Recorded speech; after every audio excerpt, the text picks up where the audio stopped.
Number 10. Scarlet Witch. Scarlet Witch isn't being ranked low for hotness, just FYI, as you all know how much I love Wanda just all around, so I would never do that to her, but I did think to rank her lower because I just feel bad that we're always calling her a villain on this channel, especially because, you know, she is a hero, but especially an Avengers villain, as Wanda is also known for being a key member of that team herself. Still, there have been a few times when Wanda has seemingly been at odds against her teammates. There are the times she has struggled to regain or maintain control over herself when Chthon has threatened to possess her, and there's House of M as well as Axis, and in the MCU, the time she mistakenly fought against the Avengers in the beginning of Age of Ultron, and when she caused mayhem without really meaning to in WandaVision, when her grief turned her into a powerful yet misguided villain. Basically, she's been a villain a lot, but I don't want to call her a villain, and I already know that she's hot, so number 10 for Wanda today. Number 9. Maximus the Mad. Maximus might not always be an Avengers villain, but he has definitely worked against them and his brother on more than one occasion. What makes Maximus so attractive? Well, he's definitely one of those tall, dark, and mad types, which honestly, I gotta say, I'm into it. After all, conventional thinking is just so boring and it's so safe, and Maximus is definitely neither of those things. He is not boring and he is not safe. Maximus is also quite intelligent, and while he is often crazy, he has also claimed insanity before as a means of escaping punishment, so he might not be quite as crazy as you think all the time. Not only has he threatened his brother's reign as king of the Inhumans, having usurped him multiple times in the past temporarily, but he also has threatened the Earth in the past. The entire Earth, which also obviously brought him into direct conflict with the Avengers. And friends, before we move on to this next spot, if you are loving this list and you are loving this channel, be sure to hit that thumbs up, be sure to smash that subscribe, you know, do all the cool things that us YouTubers ask you to do. And thank you. Thank you for doing them. It really does help us. So thank you. Number 8.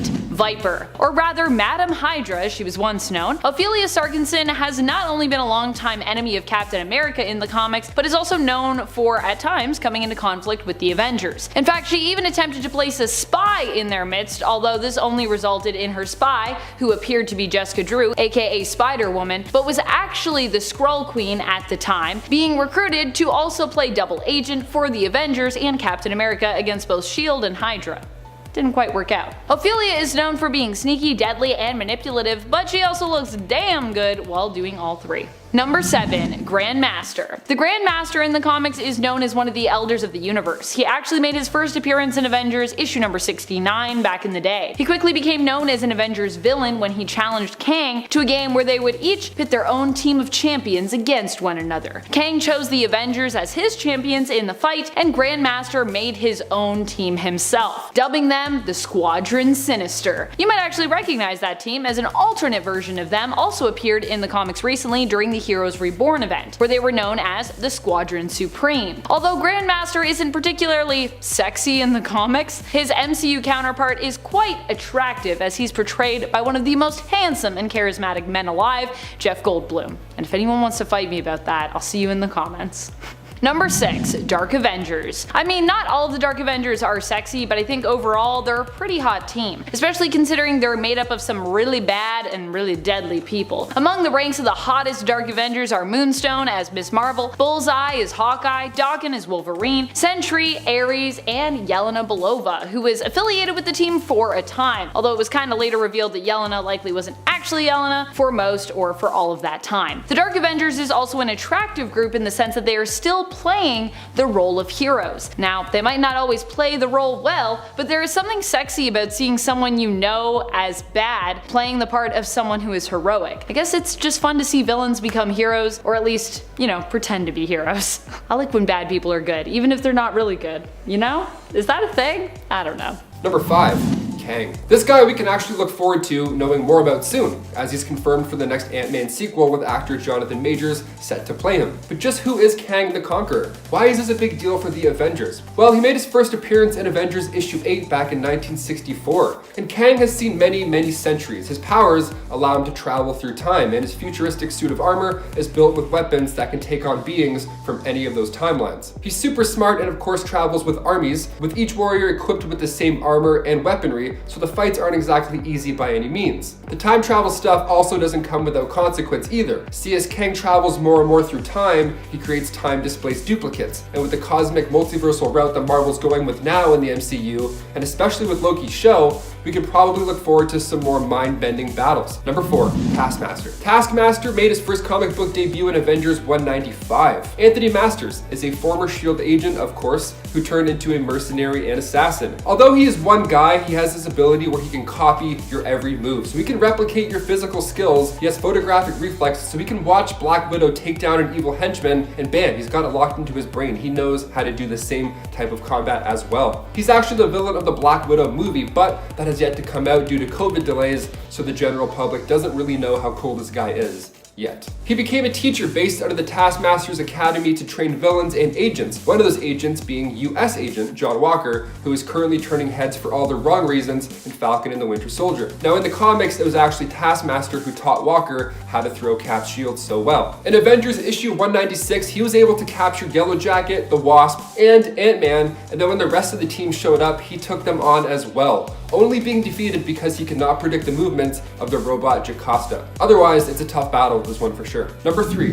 Mephisto. While on the topic of characters that we wanted to see in the MCU, I of course gotta talk about the devil himself. He made his first appearance as a serpent in Bible Tales for Young Folk issue 1, but he made his first full appearance as Mephisto in Silver Surfer issue 3. I don't think I have to explain too much about this guy or why he's a threat. I mean, he's Satan. He's the literal devil of the Marvel Universe. He lives comfortably in hell with lesser demons that serve him. The reason we thought we were gonna get Mephisto in WandaVision goes back to something he did in the comics, which was kind of a big deal. The comic was Avengers West Coast Volume 2, issue 52. We find out the truth behind Scarlet Witch's children, Billy and Tommy, who were in WandaVision. Now it turns out the 5 pieces of Pandemonium's soul were actually Mephisto. So Mephisto tricked Pandemonium and gathered beings possessing the appropriate fragments, and 2 of those 5 fragments just happened to be children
magical stuff. It's gonna be crazy. Number 5. Triune Understanding. The Triune Understanding was an organization led by Jonathan Tremont. It was originally believed to be an organization focused on maximizing human potential, although it was later revealed to have more sinister motives. Tremont specifically used the organization and its resources to create a smear campaign to be used against the Avengers. He claimed the Avengers were intolerant of various religions and races. He also used his villainous brothers Lord Templar and Pagan in an attack against the Avengers, in which he then blamed the superhero team for all the destruction that the battle had caused. The crazy thing is, although this organization is not one of the well-known Avengers adversaries, the Triune Understanding still succeeded in getting both Thor and Captain America to leave the team for a time. Number 4. Sons of the Serpent. Now over the years there have been a total of 7 iterations of the Sons of the Serpent, so let's make our way through all of them, shall we? This group was initially formed by General Chen, and let's just say they were all about doing some pretty awful things against non-natives of their country. The original group was disbanded by S.H.I.E.L.D. and the Avengers after they unmasked General Chen as their leader. And then the second group didn't show up until a little bit while later, but they were also quickly defeated and disbanded by the Avengers and Black Panther. Financed by J.C. Pennyworth, the third iteration was all about destroying buildings in Harlem, but the Defenders had no trouble stopping them. Head over to LA after and you'd find the fourth iteration selling drugs and weapons under the leadership of the Hate Monger. Thankfully, War Machine shut them down for good and cut off all of their suppliers as well. The fifth iteration was super into magic and mysticism and led by Serpent Man himself, however it's actually unknown if they were ever stopped, so honestly they could be practicing to this very day. The six Sons of the Serpent controlled New York's justice system for a period of time, and they would have been a much bigger threat had they not been stopped by Daredevil. And then finally, the seventh iteration of the team went back to their roots and were patrolling the American border, not letting anyone into the country unless they were a citizen. Not only that though, they were also sending some of these immigrants to Carl Malice as test subjects. Thankfully though, Captain America caught wind of this and their villainous ways were put to an end. Number 3. Chaos King. It's kind of unfortunate what happened to the Chaos King. He actually seemed like a pretty neat villain in theory. The event that he is primarily known for is the Chaos War. Unfortunately, Chaos War took place right before the Epic Fear itself in terms of Marvel chronological print history, and kind of became overshadowed by it. Ultimately, it also felt a lot less planned out. The Chaos King, also known as Amatsu Mikoboshi, is a cosmic entity and basically Japanese god who met his end during the events of Chaos War, where he was defeated. During Chaos War, the Chaos King used his powers to reverse the effects of life and death, meaning the dead heroes came back to life, while those who had been alive were now deceased instead. As a Japanese kami, he has godlike powers, making him insanely durable and strong, while also having supernatural abilities as well. The Chaos King's powers were more dark in origin though, when it came to their magic type. Number 2. The Circus of Crime. Now much like the Sons of the Serpent, the Circus of Crime has gone through many iterations, but let's just focus on the modern eras this time. Currently composed of the Ringmaster aka Maynard Tybalt, Bruto the Strongman, Clown, Tina the Fat Lady, and the Fire Eater, the Circus of Crime is kind of exactly what you'd expect after hearing their name. A circus that does crime. They followed a general formula while committing their crimes. They would give a performance before a large audience, then at some point, the Ringmaster would use the powerful mind control device concealed in his hat to put the audience into a trance. The circus members would then rob the audience, who wouldn't remember anything about the thefts when the Ringmaster released them from the trance, and then the performance would just continue. They clashed with superheroes on a pretty regular basis, the most notable being the Hulk, Spider-Man, and of course the Avengers. Funnily enough though, one time Matt Murdock himself offered to defend them in court after having helped defeat them alongside Spider-Man. Crazy. Number 1. Wrecking Crew. The Wrecking Crew is a villainous entourage who appear as blue-collar sort of construction workers.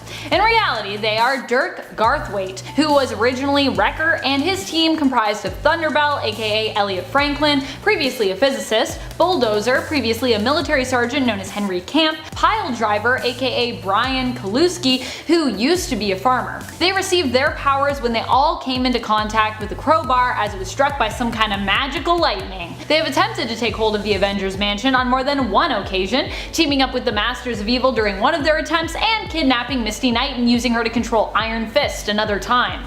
They are usually handily defeated by the Avengers when they go up against the team, however. It seems that magical construction equipment and mystical abilities which are tied to that equipment is not really enough to defeat the Avengers, I guess. But coming in at number 10 is Hydra. To call Hydra a team isn't exactly a full truth. This organization is and has been comprised of not just notable villains like the Red Skull, Baron von Strucker, Gorgon, Contessa Valentina Allegra de Fontaine, Viper, Arnim Zola, Baron Helmut Zemo, Kingpin, Taskmaster, Absorbing Man, Bullseye, Crossbones, and many others, but there are also countless nameless henchmen and agents who all spout Hail Hydra. A notable mention going to Bob from the Deadpool comics. You're a good guy. As one of the commenters on part 1 made note of, Hydra isn't so powerful in the sense that they can absolutely obliterate foes, but they have something a lot of villains seem to lack: patience. The slow burn is their bread and butter, with slowly enacted plans that eventually lead them to almost secure world domination. Characters like Thor could punch as many dudes as he wants, but it's the members of Hydra who we don't even know about that are the real problem. What is actually insane to me is that Hydra has actually been around since pre-human time. It was a group of cold-blooded reptile-like aliens that planted the seeds that would eventually give rise to Hydra, with our earliest records of Hydra dating back to 3rd Dynasty Egypt. And at number 9, the Marauders. I think that a lot of mutant villain teams can give the Avengers a headache. As a commenter said in the last video, there is a reason that villains like Magneto and Apocalypse say that mutants are the superior species. Well, one of the cooler mutant villain groups out there, in my humble opinion, would be the Marauders. Originally, the Marauders were a group of mutant mercenaries working for the villain Mr. Sinister. They were formed by Gambit in order to eradicate the population of physically undesirable mutants known as the Morlocks. To accomplish this task, Gambit called in Sabertooth, Arclight, Harpoon, Malice, Scalp Hunter, Scrambler, Vertigo, Riptide, Blockbuster, and Prism. The team has also been led by Magneto, Grey Crow, and Mystique at different points in time, and has also had villains like Ares, Chimera, Omega Sentinel, Polaris, Sunfire, and other unnamed soldiers. And as you might have guessed from Mr. Sinister's involvement, there have also been clones of these characters on the team as well. This group of mercenaries may not seem like the most powerful, but with such ruthless and unforgiving characters, they could easily do some damage to the Avengers. On a side note, if I hear someone bring up Rune King Thor again as if he was ever on the Avengers team with all that power, I want to lose it. He was around for like 5 minutes and it was to stop Ragnarok, and then he just went away. In at number 8 is the Hellfire Club. Similar to Hydra, again, the Hellfire Club are not exactly a team, but kind of. And also like Hydra, they play a much more subtle game in terms of their villainous ways. The Hellfire Club has been around since the 1700s, beginning as a British social elite club that would provide luxuries to its members that were not exactly legal or not exactly morally upstanding. But they had a secondary goal of putting together their financial wealth and political power to influence the world from the background for their own goals. While it has many members in different cities, some of which are just regular wealthy people, the group is run by its inner circle, many of whom are indeed powered, and more often than not, they are mutants. This group takes their names after different chess pieces with the black and white kings, queens, bishops, and knights. Now we've already talked about one of them with the White Queen Emma Frost, my bae. But there have been many other members and not all of them have been villainous. So specifically, we're going to talk about the more evil ones. Names like Sebastian Shaw, Elias Bogan, Blackheart, Tom Cassidy, Mystique, Magneto, Trevor Fitzroy, Norman Osborn, Ezekiel Stain, Jason Wingard, Mountjoy, and Emma Steed have all been part of the Hellfire Club. While it isn't really an evil group anymore, with most of the current group made up of heroes, in its prime days of villainy, it absolutely caused problems for the world's heroes. Whoa. Are you subscribed to Top 10 Nerd? I mean, if you're watching this video, I can't imagine there's a reason you shouldn't be. If you like this content, make sure you do subscribe and stay tuned because we put out more videos just like this one every single day. But in at number 7 is the Squadron Sinister. The Squadron Sinister was a whole team of supervillains created by the Grandmaster as basically copies of the Squadron Supreme of Earth 712. He turned people from Prime 616 universe into counterparts of those squadron members. These were Kinji Abatu, who became Dr. Spectrum, Kyle Richmond, who became Nighthawk, and Jim Sanders, who became Whizzer, aka Speed Demon. But he also created a version of Hyperion out of non-living extra-dimensional matter. Now, if you know anything about this group of heroes, then you know they are essentially a Marvel Comics parody of versions of DC's Justice League. So then, the Grandmaster pitted this very new powerful squadron against the Avengers in a game against Kang the Conqueror in Avengers number 70. And while they were defeated, they put up a hell of a fight, and if it weren't for the fact that they are villains, there's a possibility they could have came out on top in a different turn of events. And at number 6 though is the Crime Syndicate of America. Why talk about the Marvel version of the evil Justice League when we can just talk about the actual evil Justice League? I don't believe I ever said we had to talk strictly about Marvel villain teams here.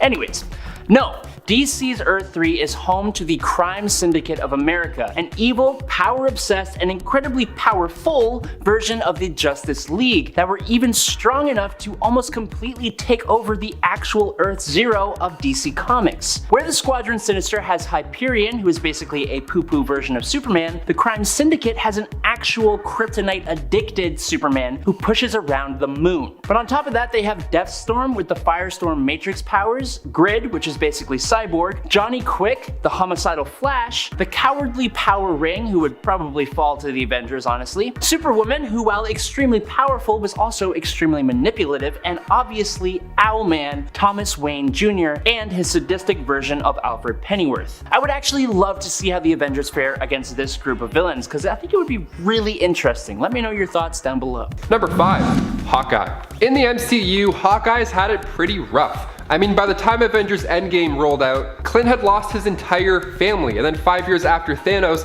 snapped his fingers, we catch up with him in Tokyo, and he's not the same guy that we once knew. Now he's taken heads and he's taken names. We get our first look at Ronan. Now, I know that Natasha meets up with him and they have a beautiful moment, and then he rejoins the team. He even volunteers to test the time travel tech himself. But if we look back at Avengers 1, Hawkeye is a villain for like most of that movie. He turns evil before the opening title even pops up on screen. He's the guy who took down the helicarrier. He almost killed everybody on that boat. Now I know Loki had a scepter and that caused it, so if we look at Avengers 1 and Avengers Endgame, I think it's safe to meet in the middle and say that the MCU Hawkeye has been somewhat of a Avenger who turned into a villain, at least for a bit. Number 4.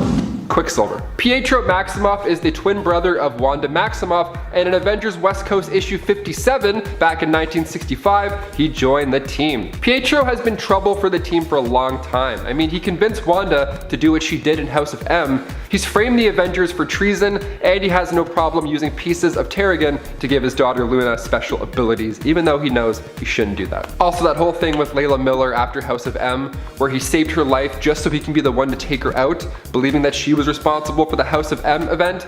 Yeah, it's safe to say he went from Avenger to villain. Like, those are just 3 out of many, many things. In West Coast Avengers 33, Magneto's bloodline got the best of him, and he got fellow Avengers captured by the communist gang. Fastest guy ever, but makes the most mistakes. I don't understand. Number 3, the Vision. Making his glorious debut in Avengers issue 57, the Vision is a synthezoid, and in the comics, he was created by Ultron using parts of the original Human Torch and the mind of Wonder Man. Just bam, smack together. He turned on his original creator, Phineas Horton, and he joined the Avengers. Nice. And then in the MCU, he's created as Ultron's new body, but with the addition of the Mind Stone and a little bit of Jarvis, we have an android Avenger. Also nice. But during the Secret Empire storyline, Vision was part of Hydra's Avengers when they were taking over the world, all from an AI virus. Gotta get that firewall installed, my friend. Arnim Zola was the one to blame for that. So who knows, maybe now with the White Vision being free in the MCU and pretty much reborn, his firewall probably isn't the best either. Also, it's confusing because it appears that Vision gets all of his memories back, but then he flies away and then he's not to be seen for the rest of the show. So clearly something's up here. I'm betting the MCU does him dirty. Maybe they reprogram him to make him evil or something. Or he might become Ultron. That was a big theory for WandaVision. We'll see. Number 2, Captain America. There are a couple lines from Steve Rogers that fans will remember that took place in the MCU, like Avengers Assemble, that is America's ass, but the line Hail Hydra was followed by a roar of applause on opening night of Endgame. Why? Because not only does he use his post-Avengers knowledge to obtain the scepter, which in that of itself is already pretty sweet, but because the audience expects another cool elevator fight and Steve outsmarts us. But the line "Hail Hydra" comes right from the comics, and a bit of a darker scenario. The last words of Captain America Steve Rogers were that of "Hail Hydra," and fans were not happy. This was huge news. People were pretty upset. Readers were sending in death threats. Like, could you imagine? The 2017 series Secret Empire concluded that bad Captain America was a double and that the good guy was locked in the cosmic cube. Okay, solid save, but those images of evil Steve will live in our heads rent-free, so thank you for that. And finally, number 1, Scarlet Witch. Of course, I'm saving her for last, of course. She's the daughter of Magneto and the twin brother of Quicksilver, aka Pietro Maximoff. Now, she was on her father's Brotherhood of Evil Mutants, but at one point she did of course join the Avengers as well. She's one of the biggest Marvel characters ever, and during the events of M-Day, she spoke those 3 words, "No more mutants," and just like that, a mass amount of mutants were depowered or wiped out. That large number being 986,618, only leaving a couple hundred left. That's crazy, that's like Thanos level destruction almost. And then in the MCU as well, we just watched Wanda become a villain over a 9-week period. She had a mental breakdown similar to M-Day, and she trapped Westview in her hex. Now, of course, she frees everybody and things look pretty back to normal, kind of, by the end of the show. But with that after credit scene of her studying the Darkhold, and with the given knowledge that Wanda is in the next Doctor Strange movie, she's for sure going to become a villain. Even for a little bit, she'll be a villain, for sure.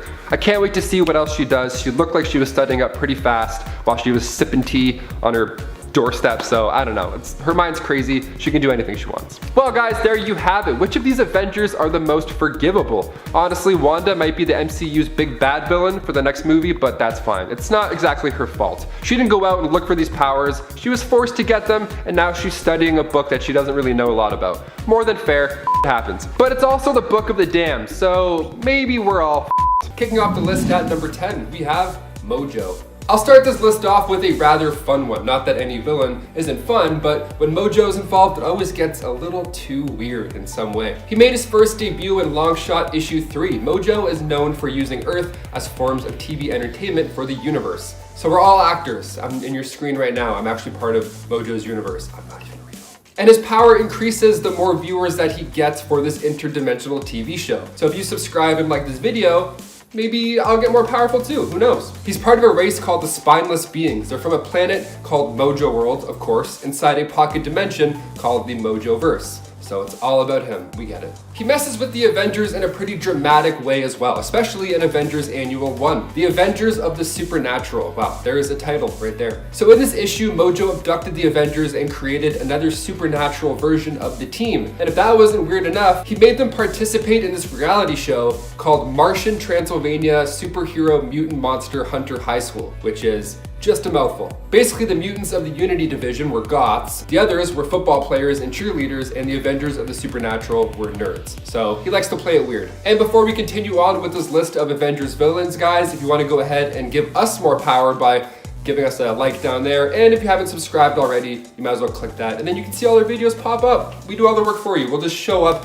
in your phone. Number 9, the Leader. Samuel Stearns, aka the Leader, made his first debut in Tales to Astonish issue 62. He was working one night at a chemical research plant, and when he was moving canisters of waste material, one of the canisters broke open, covering him in gamma radiation. God, everybody is so clumsy in comics all the time. Just so many spills. So of course, after the spill, Stearns survived just like Banner did after his gamma accident, but the only difference was it affected him in a much different way. See, he didn't get angrier, he got smarter and smarter, because now his brain could absorb so much more and more information. It actually got to a point where his physical body started to mutate. So now he has this giant green brain head. His head just keeps getting bigger and bigger. It looks like a gushy balloon, just about to pop any second. Of course he's a villain. Look at his head. I mean, no offense, but come on, I'd be upset too. That's all I'm saying. I'd be pretty upset. He started to refer to himself as the Leader, using his intellect to become a criminal mastermind, and he clashed with the other Gamma guy, Banner. In fact, he actually ruined Betty and Bruce's wedding once. He's kind of a jerk. But he's gone after the Avengers as well. When the Red Hulk gave Stearns red gamma treatment to enhance him even more, becoming the Red Leader,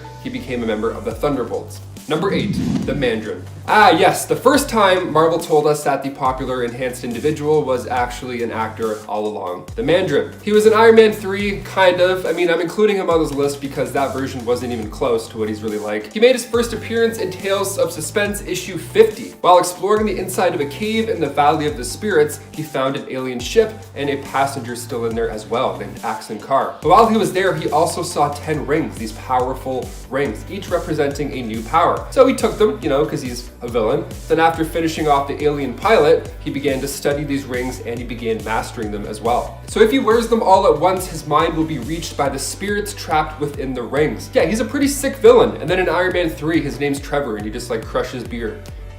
Number 7, Grim Reaper. This next one we thought we were going to see in WandaVision, but we thought wrong. We thought maybe if it wasn't Mephisto, it's probably Grim Reaper, but we were wrong on both.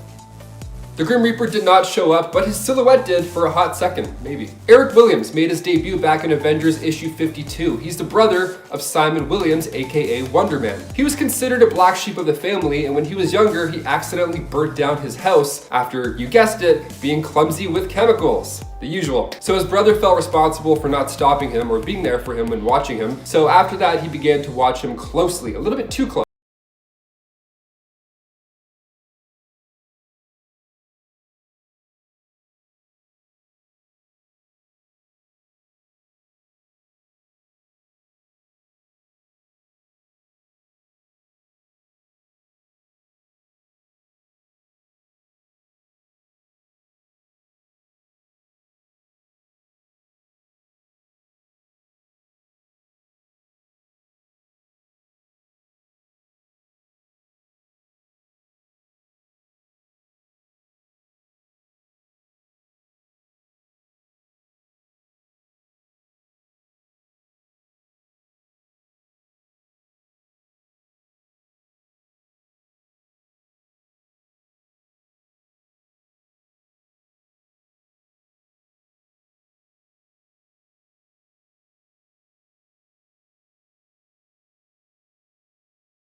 The Brotherhood of Evil Mutants. A frequent foe of the X-Men, the Brotherhood of Evil Mutants is a group formed by Magneto with the goal of either eradicating or subjugating humanity so that mutant kind can take their place as the dominant species on Earth. While membership has fluctuated over the years, it has played host to villains such as Magneto, who has been able to take on the Avengers by himself in the past, as well as Quicksilver and Scarlet Witch, who of course later joined the Avengers. Some of the other members they have had over the years include Mystique, Toad, the Juggernaut, the Blob, Pyro, Mastermind, and Sabertooth, just to name a few. With these powerful team members and their Omega level leader, it would take an impressive roster of Avengers to triumph over this Brotherhood. I mean, what's Iron Man going to do against the Master of Magnetism other than die horribly? The Brotherhood consistently gives the X-Men a run for their money, and frankly, the X-Men are usually way more powerful than the Avengers, so Earth's mightiest heroes would have one hell of a fight on their hands. In order to even stand a chance, they would have to be fighting with a roster that includes Captain Marvel and the Hulk. Coming to number 4 is the Dark Avengers. Okay, so after the events of Civil War, Iron Man became head of S.H.I.E.L.D. This was pretty quickly followed by the Secret Invasion event where the entire world was basically infiltrated by the Skrulls under Tony Stark's watch. That led the people of the world to not trust him as S.H.I.E.L.D's leader, and so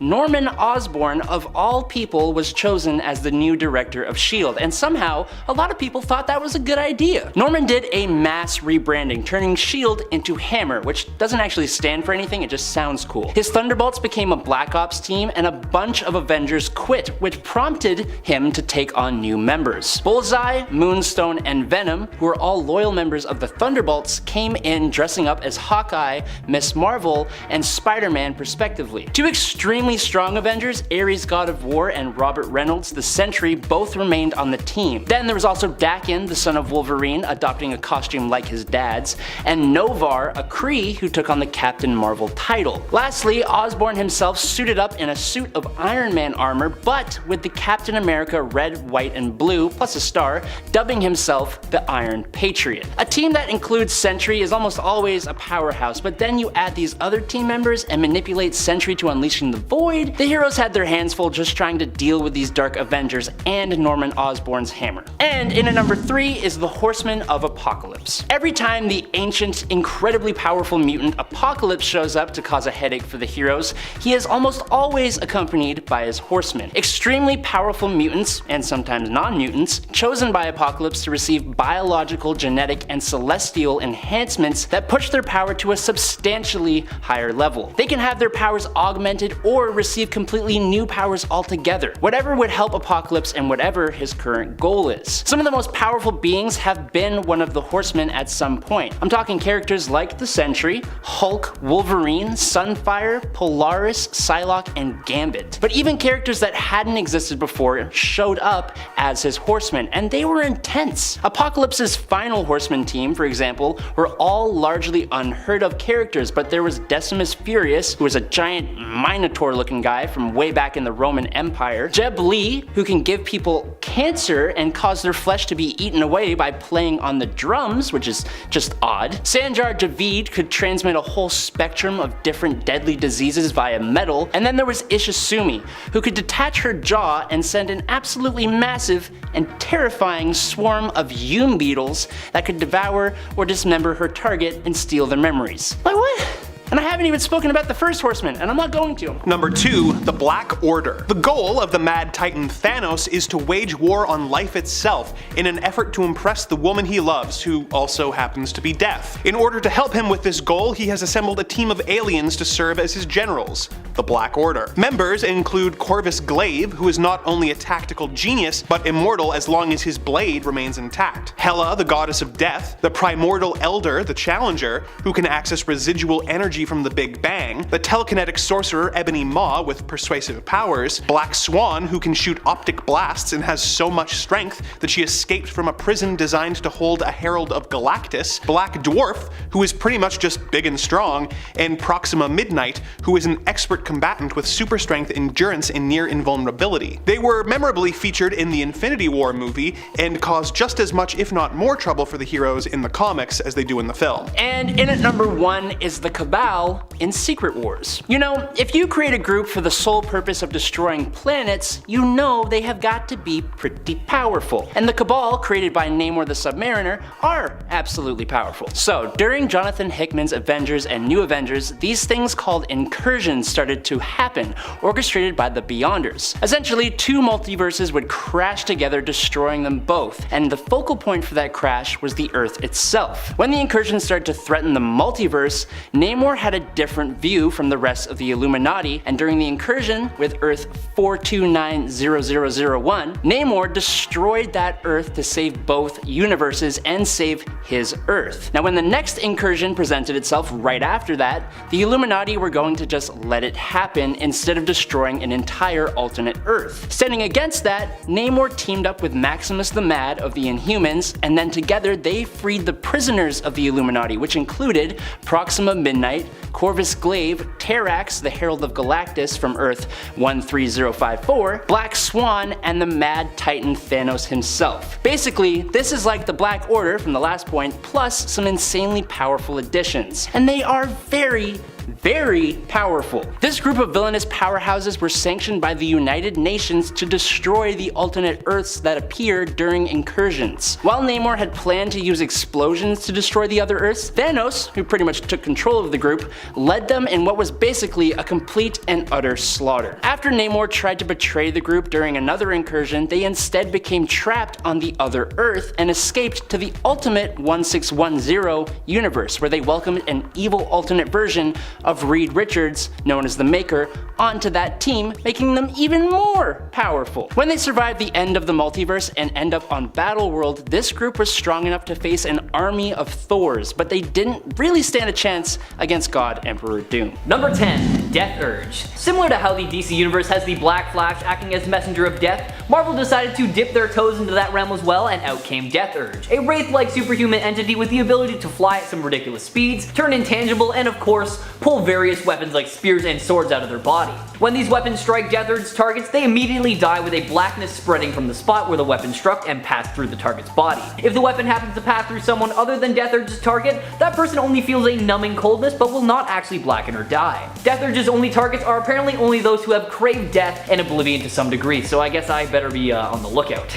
Not a whole lot is known about Death Urge besides the fact that he once served Oblivion and had a very close relationship with Craig Hollis. In Hollis' earlier life, Death Urge acted as both a guardian angel and a bad influence for him, goading him into dangerous situations in an attempt to awaken him to his own immortality. However, this relationship was damaged beyond repair when Hollis' girlfriend killed herself and Death Urge arrived to collect her soul, with Hollis believing that Death Urge had goaded Terry to commit suicide and from then on viewed him as a tormentor. He has been seen up against not only the Avengers but the Fantastic Four as well, and each time he has caused some serious trouble, so it's kinda weird that he hasn't had too many appearances. Number 9. Moleman. Moleman originally appeared in Fantastic Four issue number 1, but has become a villain to not just the FF over time, but the Avengers as well. In fact, despite not being one of the strongest villains around, the Avengers even at one point had to team up with the FF to defeat Moleman, who had kidnapped Sue Storm. Moleman became a villain because he felt that society had rejected him. He aimed to take revenge on the world for this. Moleman has taken on more than one Avengers team as well, even having beef with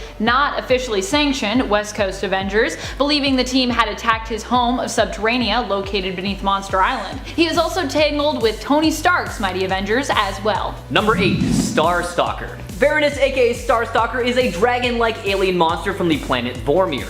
By wrapping himself in a cocoon, he was able to transform himself into a larger, more powerful form known as his ionic combustion form. In this form, Varanus was able to absorb the ions of anything around him, allowing him to drain the energy of enemies such as Thor or even shorting out Iron Man's armor. But that's not all, because he frequently used this power to gorge himself on entire planets, destroying them in the process. After attacking and defeating Skrull, this monster caught the attention of the Avengers, and although he was able to hide from them for a short period of time, Mantis was eventually able to find him and the fight ensued. Starstalker was able to dispatch the Avengers pretty easily by taunting them with stories of his origins while refusing to reveal his weakness, before spinning himself into another ionic cocoon to boost his power to destroy the Earth. Eventually, Mantis was able to figure out that his weakness was solar energy, and her and Vision used this weakness to just turn him into stone.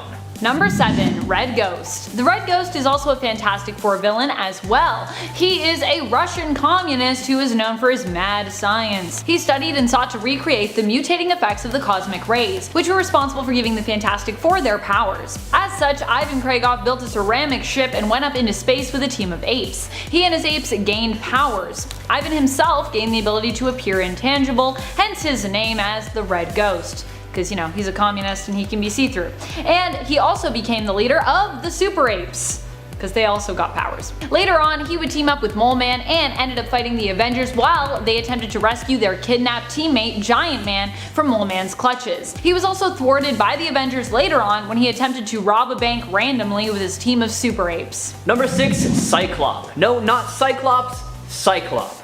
Also known as One Eye for, well, obvious reasons, Cyclops was a member of an ancient insect alien race that worshipped the Dark Gods, and because of this, Cyclops was eventually chosen by the Dark Gods to find a power source for them in exchange for his race getting to conquer Earth. He was quickly able to capture the Hulk, however the other members of the Avengers were able to defeat him relatively easily, and this resulted in Cyclops losing the Hulk. Deemed as incompetent, the Dark Gods abandoned him as their agent, and he was dumped into the microverse by them, with no way to return to his original size or home world. Still wanting to impress the Dark Gods in any possible way, he devised and executed a plan that turned him into the god of the microverse. He was confronted by the Hulk and Jarella, but managed to hypnotize and enslave the Hulk. However, that didn't last for too long, so out of desperation, Cyclops just accidentally annihilated himself with one of his devices. Poor little evil guy. Number 5. The Kree Skrull Empire. They made their comic debut in Fantastic Four issue 2 back in 1962. A lot of 2s in there. And they made their Marvel Cinematic debut only a couple years ago in Captain Marvel.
Kicking off the list at number 10, Sandman. William Baker entered the world of comics in 1963 with Amazing Spider-Man issue 4. He was seen as one of the main villains in Spider-Man 3, and yes, he was at one point an Avenger. Who knew? So when Flint Marko held the mantle of Sandman, he bumped into the Thing, and they had a little heart-to-heart, a little chat about life and how to use your abilities perhaps for, for good. So he started to help Spider-Man a bit here and there, and then in Avengers issue 329, Captain America announced a new Avengers team, and on that roster was the Sandman. He was one of the 7 reserve members. He of course didn't last because, well, he was a reserve member for one, and coming from the villain side already, I'm sure he had one foot out the door anyways. Shame. And before we continue on with this list, guys, if you haven't already, make sure to hit that like button down below because those little thumbs up are great for the page and great for our studio. You guys are the best. Thank you so much for watching. Now back to some Avengers who became villains. Number 9, Sentry. Making his first appearance in Sentry issue 1, of course, Robert Reynolds was a struggling addict who made his way into a laboratory and discovered something called the Golden Sentry Serum. So of course he consumed it, and then he got the surprise of a lifetime when he was then given the power of 1,000,000 exploding suns. That's a lot of power. That plus a homemade costume equals a brand new superhero. Robert fought alongside the X-Men, the Fantastic Four, then the New Avengers. Things changed for Robert when Norman Osborn decided to put together a little team of his own, the Dark Avengers. So Sentry was also once a horseman of death, serving alongside Banshee, Grim Reaper, and Daken. He even considered himself as the heir to Apocalypse at one point, so definitely not an Avenger anymore, for sure. Number 8, Namor. King Namor is of course Marvel's version of Aquaman. He's the king of the seas, and he's also not a fan of metahumans, surprisingly. He mostly would go head to head with Black Panther and Wakanda. He wasn't a fan of Wakanda. He often attacked it quite a bit. He was asked to join the Avengers back in 1963 in Avengers issue 16, but he declined. Too cool for school. We get it. Alright, cool. He did join for a brief amount of time though, but when the Avengers vs. X-Men happened, he stood with the X-Men and he fought Luke Cage and the Thing. What a traitor. I mean, he's not the worst, but if you're not with the Avengers, you're clearly against them. Especially after you've helped them out for a bit and then you change your mind? Come on, dude. Number 7. The Incredible Hulk. So Thor Ragnarok was loosely based off the Planet Hulk storyline. I say loosely because, well, the comics, that story didn't end up going so well, obviously. Because on Sakaar, the rocket that he arrived in ended up blowing to smithereens, causing some casualties that left the Hulk a little heartbroken, to say the least. So he rolls his shoulders back a few times, and then he heads back to Earth, and thus begins the World War Hulk storyline. He just destroys everybody. It's so scary. I mean, all the heroes that Earth has come to love just in the path of this death train. Like, he locks the Illuminati in Madison Square Garden and then makes them fight to the death. It's like Madison Square Up Garden. I mean, once you spend enough time on Sakaar, I guess it becomes second nature. I don't know. The whole story is a bloody good mess. It's great seeing the panic on the Avengers' faces the entire time because they know that they're screwed, and that's what makes it real and scary. Number 6, Sabertooth. Victor Creed made his debut in Iron Fist issue 14, and he's been known as one of Wolverine's biggest rivals. But during the Avengers X-Men Axis storyline, the Red Skull stole the brain of Charles Xavier, and he planned to wipe out all of mutant kind. And then in book 2, we see the inversion, where good goes bad and bad goes good. Interesting time, because Doctor Doom and Scarlet Witch cast a spell, so now Sabertooth was on the good side. So after the dust settled, Iron Man made it so that Sabertooth wouldn't flip back, so Sabertooth joined the Avengers Unity Division. This didn't last forever, and recently in House of X issue 6, Sabertooth faced trial among the Quiet Council, and let's just say he ended up swallowed by Krakoa below the surface, where he's trapped in a state of permanent stasis for the rest of his life. How comfortable. I mean, he kind of made it easy for them too. He clearly didn't fight for his case. And in at number 5 is the Masters of Evil. The Masters of Evil have actually had about 8 different incarnations over their time in Marvel Comics, and because of that, they've had a large handful of powerful members that have gone up against the Avengers, Thunderbolts, and even the Guardians of the Galaxy. The original group was brought together by Baron Heinrich Zemo after he learned that Captain America had returned to the world. He put together a group of the Avengers' various teammates, different villains. So, on this original team, we had Black Knight, Nathan Garrett, Melter, and Radioactive Man, and they chose to attack with Adhesive X, which was basically super glue, which I know how this sounds, but I promise they got way better. Allow me to list some of the other villains that have been a part of the Masters of Evil. We have Enchantress, Executioner, Ultron 5 as the Crimson Cowl, Dr. Octopus, Atlas, Absorbing Man, Bi-Beast, Bloodstone, Firebrand, Hellstrom, Claw, Moonstone, Satanish, Scorcher, Whiplash, Titania, Wonderman, The Wrecking Crew, and Yellowjacket. And that's just the big names that stand out to me. Of course, these are all in different combinations with varying levels of effectiveness, but if coordinated properly, they have given the Avengers a tough time in the past, and they very likely could do it again. And in at number 4 is the Army of Evil. Is this cheating? Possibly. Do I care? Nope. Get at me, haters. The Army of Evil was essentially Baron Helmut Zemo taking his reformed Masters of Evil and creating an even bigger team of villains, all for the purpose of helping to expand the power and reach of his arch nemesis, Captain America. What? Yes, this wasn't the Captain America we are used to. This was an evil, twisted version of Captain America who was loyal to Hydra thanks to the Red Skull and his use of a sentient cosmic cube named Kobik. And that was only because Marvel decided to make Steve Rogers loyal to Hydra and then realized that no one wanted that. This Army of Evil consisted of Zemo and the current Masters of Evil alongside Absorbing Man, Baron Blood, Blackout, Blue Streak, the Circus of Crime, Count Nefaria, Cyclone, Dragonfly, Pharah, Graviton, Grey Gargoyle, Gypsy Moth, Hobgoblin, Jack-O-Lantern, Kraven the Hunter, Lady Bullseye, Living Laser, Madame Menace, Mr. Hyde, MODOK, Nitro, Regent, Scorcher, Serpent Solutions, Squid, the UFOs, Whirlwind, Wizard, and Yellowjacket, and they were sent to attack Midtown Manhattan to lure out America's superheroes, where Zemo would then use the Darkhold to trap the island in Dark Force. Number 3, the Cabal. In the last list, we spoke about the group called the Cabal that was formed by Namor the Submariner to combat the multiversal incursions. But for part 2, we're going to talk about the other Cabal. This version of the Cabal was a secret group created alongside the Dark Avengers by Norman Osborn when he became the director of S.H.I.E.L.D., which he renamed to Hammer. This group was basically the villainous version of the Illuminati, and it consisted of some pretty powerful villains. Obviously, we have Norman Osborn himself, who in my opinion is probably the weakest member of the group in terms of raw power, because next to him we had Emma Frost, an Omega class telepath, the White Queen of the Hellfire Club, and sometimes headmistress of Xavier's School for Gifted Youngsters. We also had Namor the Submariner, who, well, I think he kinda sucks, but he's the king of Atlantis, Loki of Asgard, who was the whole reason the Avengers formed in the first place, the Hood, who was a skilled sorcerer and powerful crime lord, and as the icing on the cake, they had Dr. Doom of Latveria,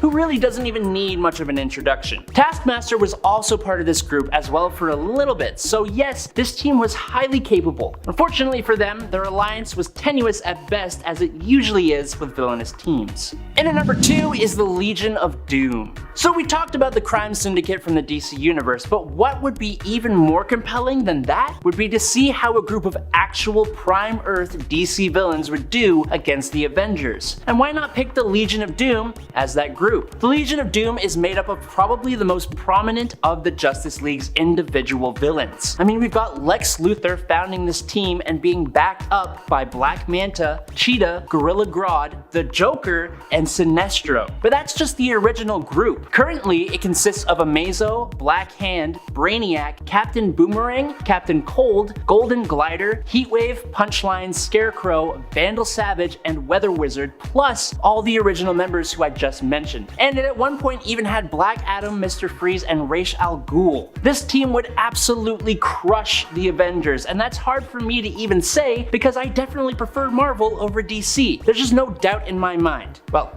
except, of course, if Joker does his usual thing and betrays them, or whatever, or they can't get along, or the heroes have to win because that's just how it goes with comic books.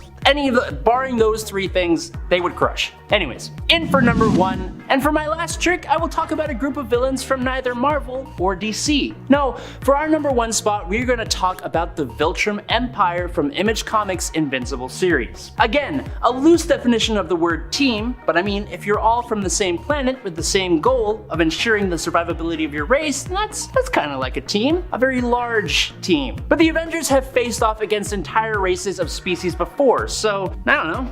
While they have faced off against other races, the Viltrumites, this is a race of absolutely mind-bogglingly strong humanoids who are next to impossible to take down and who just come back stronger after they heal. Just 3 Viltrumites were able to fly through a planet and completely obliterate it. The Grand Regent of the Viltrumites himself, Thrag, was able to tank some of the most powerful of the heroes that the Earth had to offer, and even the strongest of his own race were absolutely terrified of him. I mean, the final climactic battle between Invincible and Thrag saw the two going punch for punch inside of our sun, and it still took them a good little while to actually being worn down by that fight. This is a race of Superman-like beings the Avengers would not stand a tiny little chance against. Number 10, the UFOs. The UFOs are a group of Hulk villains who wanted to recreate the accident that gave the Fantastic Four their powers. They hired the engineers who built the Fantastic Four's original ship and set off, hoping to be pelted by cosmic rays. Their ground facility was discovered by Bruce Banner, who thought the team were being exposed to the rays by accident and brought the shuttle down. The team resented the fact that Banner tried to save them, as they thought that longer exposure would have made them even more powerful. This resentment caused them to vow revenge on Banner and the Hulk. The UFOs have 4 members: Ironclad, X-Ray, Vapor, and Vector. Ironclad was transformed by the cosmic rays into organic metal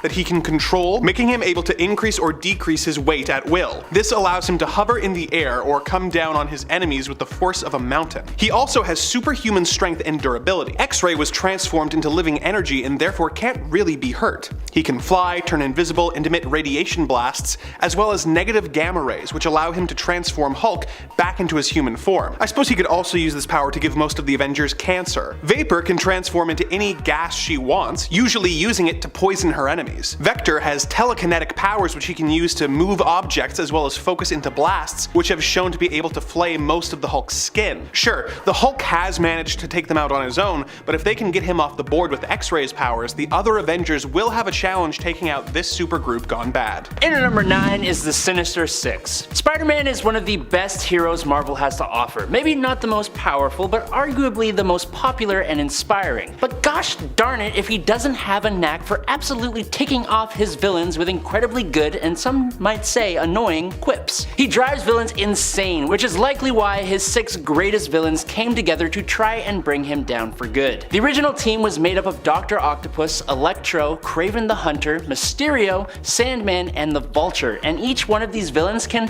arguably give the Avengers a hell of a time on their own, but together they are a force to be reckoned with. There have been multiple different versions of this team, with other villains swapping out, and sometimes they've even had more than just 6 villains on the team. Dr. Octopus, Electro, and the Vulture are usually there, but some other strong villains who have shown up on this team include Green Goblin and Hobgoblin, Lizard, Rhino, Scorpion, Shocker, Venom, and Swarm. Now, I'm keeping them all the way up here because honestly, they get beaten way too often by Spider-Man alone, and they have a huge weakness in the form of being incredibly bad at cooperating with one another. Although, when the Sinister 12 came for Spider-Man, he needed the help of Black Cat, Captain America, Iron Man, Daredevil, Yellow Jacket, and the Fantastic Four for them to hold their own, which is a hell of a feat for the villains. I'll give them that. Number 8, Alpha Strike. Due to my compulsive need to slowly turn this into an Alpha Flight channel, I present to you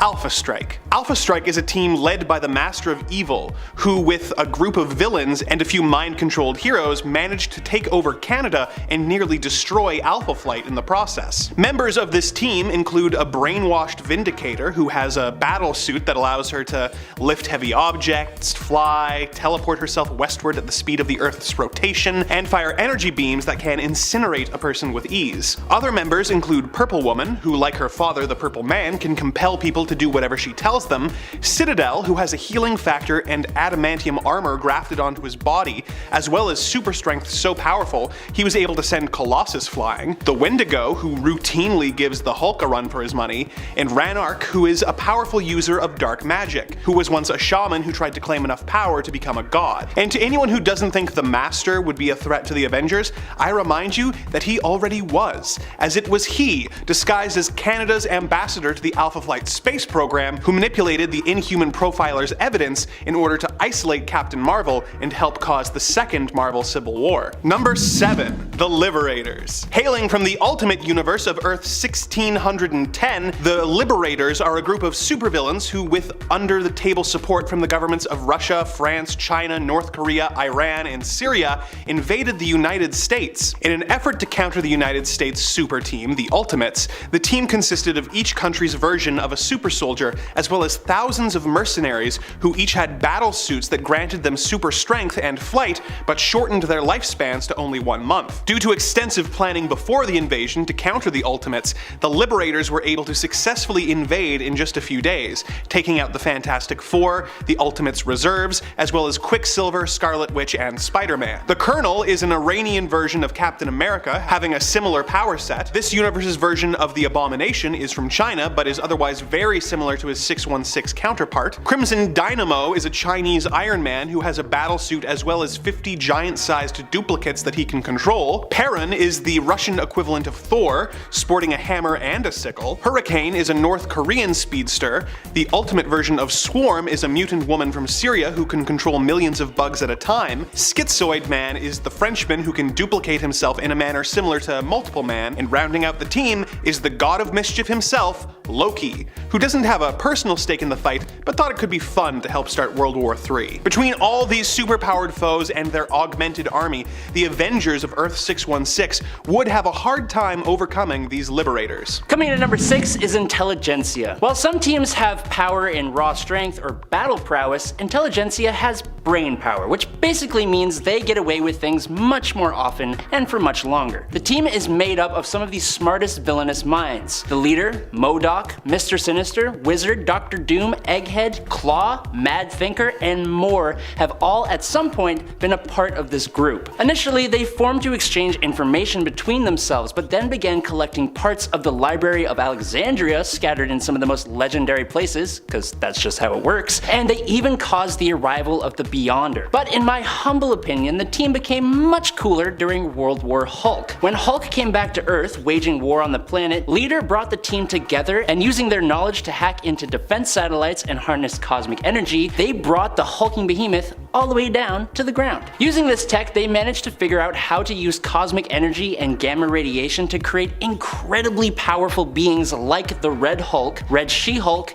A-Bomb, and Amadeus Cho. Although, this led to their defeat because they're still villains. But in World War Hulk, they managed to succeed where the heroes had failed, and that's saying something. Now we have the new Intelligentsia, and I'm excited to see them do something truly villainous and very cool. Number 5, Queen Veronki. Or Veronke? I never know if I'm saying her name right, so I'm just gonna apologize to the queen if I'm saying it wrong. I think Skrulls are some of the hottest enemies of the Avengers out there, namely because they could shapeshift into whatever hotness they wanted, or that their opponent desired if they so chose. Shapeshifters are always the hottest because all options of beauty are basically possible to them. And beauty, after all, is very much subjective when it comes to what we define it as. It really depends on, your personal preferences. Queen Veronki spent much of her time disguised as Spider-Woman while infiltrating Earth, which I also think is a pretty hot form overall. Although not so hot in the sense that this reveal kind of wreaked havoc with Jessica Drew's character development throughout the recent years. Definitely a hot form, but not a hot thing to do. How dare you do that to Spider-Woman?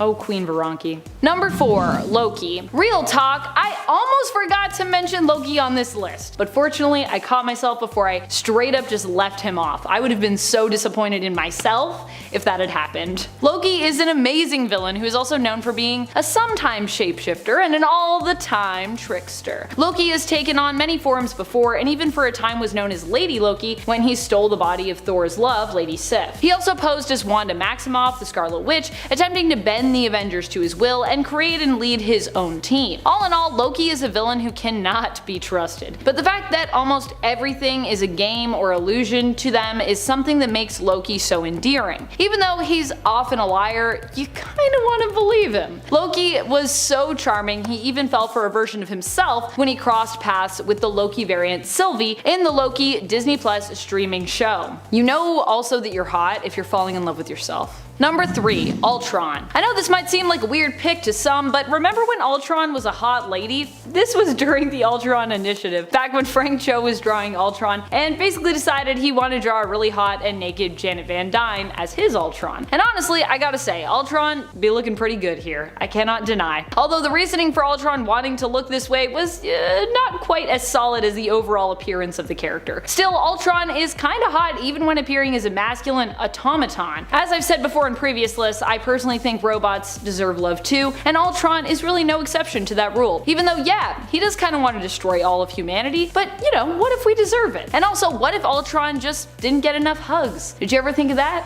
Maybe if we just gave him some hugs, he'd be good. I'm very optimistic about robots. I'm like, robots don't want to destroy the world, they just want hugs, that's it. Number 2. Enchantress. Enchantress exists to be hot, literally. She is meant to be the perfect woman in terms of her appearance, which allows her often to get what she wants from anyone who might be attracted to her. Now, often in the comics, this means Enchantress will leverage her looks and appearance into manipulating men into doing her bidding or helping her in some other way, by granting her favors or power. However, this doesn't always work in her favor, as just because Enchantress is beautiful and impossibly powerful when it comes to her magical skills, she's simply not the best at everything. Though I would say in most cases she is almost always at least second best, which definitely counts for something and is still pretty impressive. I don't know how I feel about Enchantress's attitude though. I feel like sometimes I'm like, your attitude is not very hot, but you yourself are pretty hot. Also, you're like real powerful, so that's pretty hot.